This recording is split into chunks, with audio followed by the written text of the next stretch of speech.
नमस्ते दोस्तों, नमस्कार, सलाम। मैं हूं अशोकन, इंडिया का सबसे बड़ा UFC fan and welcome to my channel. तो आज इस वीडियो में हम एक very popular superstar mix martial artist के बारे में डिस्कस करने वाले हैं। जी हाँ, मैं होर्हे द गेमब्रेड मैसविडल के बारे में बता रहा हूँ। तो इनका रिंग नेम है गेमब्रेड। तो क्या आप जानते हैं गेमब्रेड क्या होता है? देखिए, गेमब्रेड ऐसे जानवर होते हैं जो हंटिंग और फाइटिंग के लिए यूज़ किए जाते हैं। ये जानवर पैदा ही हंटिंग और फाइटिंग के लिए हुए हैं, तो इनको इंजुरीज होते हैं, पेन होते हैं। इन जानवरों को कुछ फ़र्क नहीं पड़ता, ये फ़ाइट करते ही रहेंगे। ओके, तो जैसे मैंने कहा, ये पैदा ही हुए हैं फाइटिंग करने के लिए। तो आप समझ गए होंगे कि ये जो गेमब्रेड नाम है, ये मैसविडल को एकदम सही तरीके से सूट करता है, क्योंकि मैसविडल भी इन्हीं की तरह पैदा हुए हैं फाइटिंग करने के लिए। और एक्चुअली हम कह सकते हैं कि ये जब से पैदा हुए हैं तब से फाइटिंग कर रहे हैं।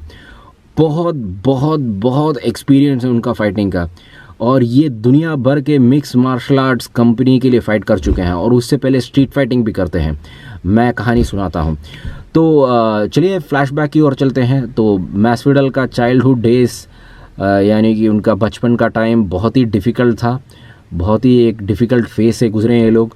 तो उनके जो पेरेंट्स हैं, क्यूबा से यूनाइटेड स्टेट्स ऑफ अमेरिका के लिए माइग्रेट हो गए थे। ये मियामी फ्लोरिडा पहुंच गए थे। तो उस टाइम पे लाइफ बहुत डिफ़िकल्ट हुआ करता था।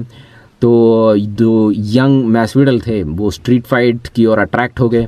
और उस टाइम पे एक पॉपुलर यूट्यूबर हुआ करता था जो कि एक स्ट्रीट फाइटर था। उनका नाम है किम्बो स्लाइस। आप में से कुछ लोगों को पता होगा। तो किम्बो स्लाइस के जो स्ट्रीट फाइट्स है यूट्यूब में अपलोड होते थे, और इनका बहुत पॉपुलर फ़ैन बेस था। तो इन्हीं किम्बो स्लाइस का एक स्टूडेंट था जिनका नाम था रे। और इसी रे के साथ हमारे होर्हे मासविडल ने फ़ाइट किया। तब बहुत यंग थे वो, तो बहुत ही एक ख़तरनाक फ़ाइट हुआ, और उसमें मासविडल ने रे को हरा दिया। तो तभी से ये फाइटिंग में लगे हुए हैं, और ये स्ट्रीट फाइटिंग से उनकी शुरुआत हुई है। तो काफ़ी सारे स्ट्रीट फाइट्स होर्हे मासविडल ने की है। और एक बहुत कम टाइम फेस के लिए मैसविडल स्कूल कॉलेज वगैरह गए, मगर पढ़ाई में उनका इंटरेस्ट नहीं लगता था, उनको फाइटिंग में इंटरेस्ट था। तो उन्होंने मिक्स मार्शल आर्ट्स एकदम सीरियसली ट्राई किया। तो जैसे ही मैंने कहा, दुनिया भर के मिक्स मार्शल आर्ट्स कंपनी के लिए होर्हे मासविडल ने लड़ा है। अगर मैं नाम बोलूं तो याद भी नहीं रहेगा, जैसे कि AFC absolute fighting championship, victory road, strike force, Bellator, और कहीं प्राइड FC, और कहीं सारे ऐसे कंपनीज। और फाइनली इनको UFC कॉन्ट्रैक्ट मिलता है। तो दोस्तों, मैसविडल 2003 से मिक्स मार्शल आर्ट्स की दुनिया में एक्टिव है। तो अभी 2020 है, तो around 17 years of experience in professional mix martial arts. आप समझ सकते हैं इतना एक्सपीरियंस है उनका। और इनका फ़ाइट रिकॉर्ड भी फंटास्टिक है, 48 फाइट्स टोटल। और इन 48 फाइट्स में इन्होंने 35 टाइम्स विन्स ली है, विक्ट्री हुई है, और रिमेनिंग 13 इनका लॉस है। और अगर हम लॉस से स्टार्ट करें तो इन 13 टाइम में उन्होंने 10 बार डिसीजन थ्रू लॉस हुआ है उनका। मतलब जब फाइट करते हैं पूरे के पूरे राउंड्स लड़े हैं, और इन्होंने जजेस के हाथों में डिसीजन दे दिया, और जजेस ने करार दिया कि इनका लॉस हुआ है। अब समझ रहे हैं ना। और रिमेनिंग विक्ट्री हुआ है 35 टाइम्स। और इंटरेस्टिंगली इन 35 टाइम्स में भी मैक्सिमम 17 टाइम्स डिसीजन हुआ है, डिसीजन के द्वारा जीते हैं। और 16 टाइम्स नॉकआउट किया है इन्होंने, और एक आध बार उन्होंने सबमिशन भी किया है। तो आप देख सकते हैं फाइट रिकॉर्ड में, चाहे जीत जाते हैं या फिर इनकी हार होती है, तो मैक्सिमम टाइम्स डिसीजन हुआ है। तो उस टाइम पे क्या हुआ, मैसविडल 2-3 बार कंटिन्यूसली हार गए थे, और ये एक्चुअली डिसीजन के द्वारा हार गए थे। मतलब जजेस ने डिसाइड किया कि मैसविडल हार गए हैं, और मैसविडल को लग रहा था कि उस फाइट्स में इन्होंने अच्छा खेला है, और इनको बहुत बुरा लगा कि जजेस ने ऐसा डिसीजन ले लिया। तो थोड़ा डिसअपॉइंट हो गए थे। तो इन्होंने एक लंबा ब्रेक ले लिया, यानी कि अराउंड 16 मंथ्स, ओके, यानी कि मोर देन 1 ईयर। और इस टाइम पे मैसविडल को काफ़ी सोचने का टाइम मिला, और इन्होंने सोचा कि ये क्या प्रॉब्लम चल रहा है उनके फ़ाइट कैरियर में। तो बहुत सोचने के बाद इनको आइडिया आया कि यार मैं अपने फ़ाइट्स को जजेस के हाथों में दे देता हूँ, तो यही प्रॉब्लम है। तो जजेस कुछ भी कर सकते हैं, ओके। तो वाई नॉट कि मैं फ़ाइट्स को अपने हाथ में ले लूँ और मैं अगर अपने ओपोनेंट को नॉकआउट कर देता हूँ या फिर सबमिट कर देता हूँ या फिर उसको ख़त्म कर देता हूँ तो फिर डिसीजन का सवाल ही नहीं है, फ़ाइट को मैं संभालूंगा। तो ये एकदम मैसविडल के लाइफ में बहुत बड़ा टर्निंग पॉइंट हुआ। तो उन्होंने वापस ट्रेनिंग किया, हार्डवर्क किया और वापस सेल्फ मोटिवेटेड हुए और जिम में बहुत घंटों तक उन्होंने ट्रेनिंग किया और वापस यूएफसी में आए। और 2019 दोस्तों, 2019 मैसविडल के करियर का सबसे कलरफुल एक स्टेज था।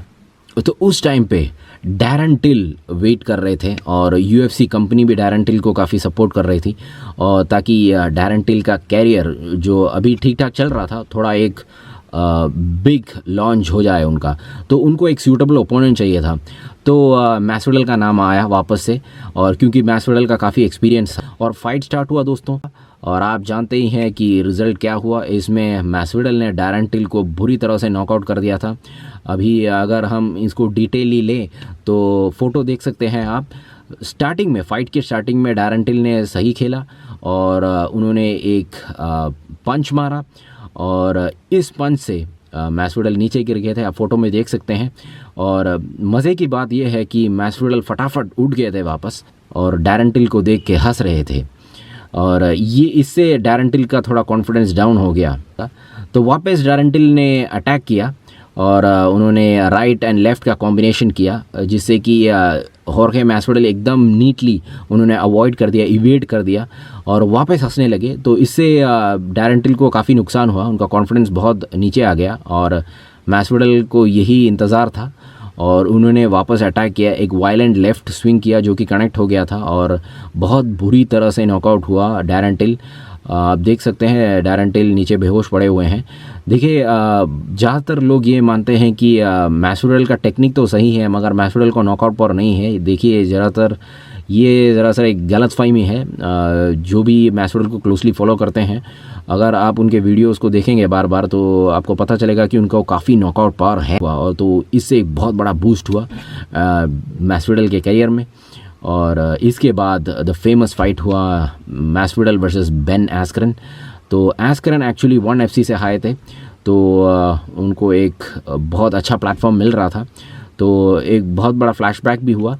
एस्करन ने मैसविडल का काफ़ी मजाक उड़ाया, उन्होंने काफ़ी इंसल्ट किया। तो मैसविडल को बहुत गुस्सा भी आ रहा था और ये उन्होंने जो रोगन शो में बताया भी था। जो रोगन आप जानते ही होंगे जो कि यूएफसी के बहुत पॉपुलर कम्पिटिटर हैं। तो उस शो में मैसविडल ने कहा था कि I want to break the face of Askren, यानी कि मैं एस्करन के फेस को तोड़ना चाहता हूं और उन्होंने यही किया। तो फाइट स्टार्ट हुआ दोस्तों। तो आप देख सकते हैं इंटरेस्टिंगली मैसविडल फाइट स्टार्ट होने से पहले बेन एस्करन को देख के हंस रहे थे। तो एस्करन को कुछ शक नहीं हुआ। फाइट स्टार्ट हुआ तो एस्करन एकदम कूलली खड़ा हुआ था। तो मैसविडल ने अचानक एकदम स्पीड से दौड़ के आए एस्करन की तरफ। तो एस्करन एक रेसलर है दोस्तों। तो ये रेसलिंग बेस से जो भी है उनका एक बिहेवियर ये रहता है कि जब ओपोनेंट एकदम नज़दीक आ जाते हैं तो एकदम पैर के लिए चले जाते हैं झुक के। तो एस्करन ने भी यही किया और मैसविडल को पता था और उन्होंने फ्लाइंग नहीं किया और बेन एस्करन एकदम बुरी तरह से नॉकआउट हो गए थे। ऐसा लग रहा था कि जैसे कि मैसविडल ने बेन एस्करन को किसी और दुनिया में भेज दिया है। और फाइट के बाद मैसविडल ने कहा कि एक्चुअली ये इसी एक मोमेंट के लिए बहुत प्रैक्टिस किया था, ये एक प्लान्ड मूव था क्योंकि मैसविडल और उनकी टीम को मालूम था कि अगर वो ऐसे दौड़ के आएंगे तो बेन एस्करन ज़रूर झुकेंगे और फ्लाइंग नहीं कनेक्ट हो जाएगा। तो ऐसा ही हुआ। मगर दोस्तों मैसविडल और उनके टीम ने एक हिस्ट्री यहाँ पे क्रिएट की। सिर्फ 5 सेकंड में यूएफसी की हिस्ट्री में उन्होंने एक फ़ाइट को नॉकआउट के ज़रिए ख़त्म कर दिया था। तो ये एक बहुत बड़ा बूस्ट वापस मिला मैसविडल को। और मैसविडल का थर्ड फाइट 2019 में हुआ नेट डियाज के साथ बीएमएफ टाइटल के लिए। बीएमएफ मतलब बैडेस्ट, ये मैं यहाँ पे बोल नहीं सकता इंडियन स्टैंडर्ड के हिसाब से, आप फाइंड आउट कीजिए बीएमएफ क्या होता है। तो जो भी है फाइट स्टार्ट हुआ और नॉर्मली नेट डियाज बहुत कॉन्फिडेंट दिखते हैं बॉक्सिंग किक्स में वगैरह वगैरह, मगर इस टाइम पे जब मैसविडल के साथ फाइट हुआ स्टार्टिंग से ही नेट डियाज थोड़ा ढीला सा दिख रहे थे और मैसविडल सारे डिपार्टमेंट्स में, पंचेस में आप देख सकते हैं, किक्स देख सकते हैं, एकदम क्लीन कनेक्ट हो रहे थे, फोटो में देखिए। और उनके पंचेस यहाँ पे एक लिवर शॉट दे रहे हैं, सब एकदम क्लीन कनेक्टेड। तो मैसविडल ने डोमिनेट किया और इस टाइम पे क्या हुआ, नेट डियाज की आंखों के ऊपर एक कट आया, गहरा सा कट, हो गया था और डॉक्टर ने स्टॉप कर दिया और नेट डियाज ने हार मान ली। तो इन तीनों फाइट्स को मैस्विडल ने एकदम शानदार तरीके से जीत ली थी और इसलिए मैंने कहा कि 2019 वाज मैस्विडल्स ईयर। तो यार मैस्विडल अभी एक एक्चुअल पक्का सुपरस्टार बन गए हैं यूएफसी के और मैं प्रेडिक्ट करता हूं कि और भी फाइट्स जीतेंगे, बहुत आगे जाएंगे, बहुत उनको अभी हासिल करना है।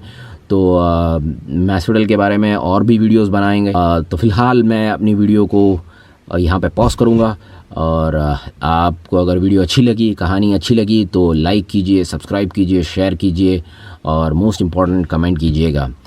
आपसे मिलूँगा, बाय।